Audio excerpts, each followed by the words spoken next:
কালকে গত রাত্রেই আমি 1:15-20 দিকে আমার কাছে খবর এসেছিল এই ধরনের ঘটনাটা নিউটাউনে ঘটেছে।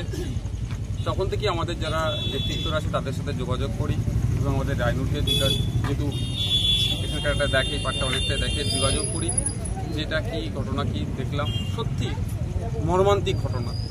আজকে মানুষজন নিরাপত্তাহীনতায় ভুগছে। কলকাতা শহরের মতো একটা শহরে যেভাবে এই ধরনের গুলিতে মানুষকে মেরে দিচ্ছে, খুন করছে, এটা কোনোভাবেই মেনে নেওয়া যায় না। আমরা চাই প্রত্যেকের নিরাপত্তা বলয়ের মধ্যে থাকুক। আজকে পুলিশ ডে, আজকে দিনে দাঁড়িয়ে যদি আমি বলি পুলিশের ব্যর্থতা সত্যি খারাপ লাগছে।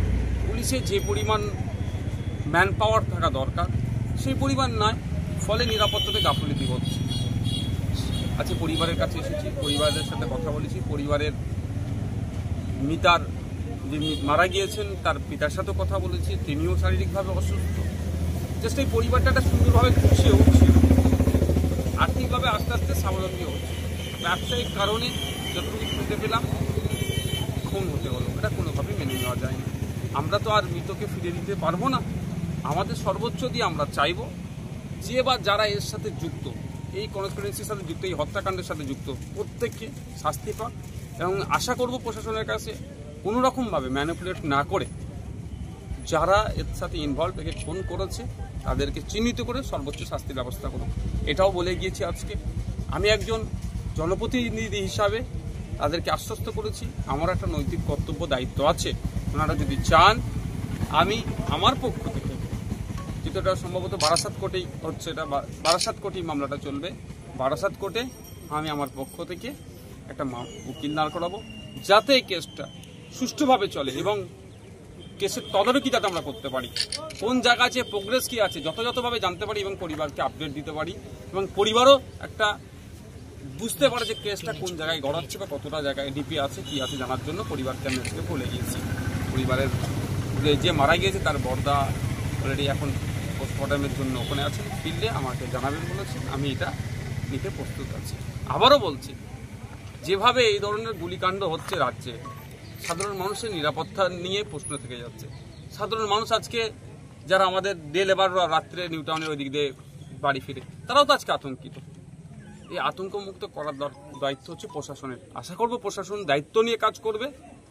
এই খুনির সাথে যারা যুক্ত আছে তাদেরকে দ্রুত চার্জশিট দিয়ে বিচারের ব্যবস্থা করবেন এবং বাকি যারা ডে লেবার থেকে শুরু করে যারা যেখানেই আছে না কেন, যে নাগরিক, প্রত্যেকটা নাগরিকের মনে যে আতঙ্ক ঢুকছে এটা আতঙ্কমুক্ত করবে। সারা রাজ্যে তো এরকম ঘটনা ঘটছে, তো এই ঘটনার উপরে বিচার ব্যবস্থা কেমন এগোবে বলে আপনার মনে হয়? দেখুন, আমি রিপিট করছি, সরকার প্রশাসন যদি চায় দ্রুত বিচার পাবে। আজকে সিরাজ চ্যাটার্জি মানে মৃতের পিতা বাবা, যদি প্রশাসন চায়, আর প্রশাসন যদি মনে করে গড়িমসি করব, তাহলে আমাদেরকে কিন্তু এই যে বলে চলে যাচ্ছি, দেখে চলে যাচ্ছি করতে হবে না, তাহলে আমাদেরকে তখন রাস্তায় নামতে হবে। যেহেতু আমি প্রশাসনকে এক্ষেত্রে আমি ধন্যবাদ জানাবো, স্বল্প টাইমের মধ্যে 3 জন সাসপেক্টকে তিনারা চিহ্নিত করেছেন, ধরেছেন, এগুলো খবর পাচ্ছি। যদি এই তড়িঘড়ি হিসাবে প্রশাসন কাজ করে তাহলে আমাদেরকে রাস্তায় নামতে হবে না, আমাদেরকে প্রশাসনের বিরুদ্ধে কোনো মন্তব্য করতে হবে না। আর যদি মনে করি প্রশাসন গাফিলতি করছে, আর 5টা কেসের মতো এটাকে ধামাচাপা দেওয়ার চেষ্টা হচ্ছে, তাহলে আমি একজন বিধায়ক হিসাবে বলছি, ভাঙড়ের মানুষের সুখের পাশে থাকার দায়িত্ব আমার, কর্তব্য মনে করে ভাঙড়ের মানুষের সাথে যদি অবহেলা হয় আমি চুপ করে বসে থাকতে পারবো না।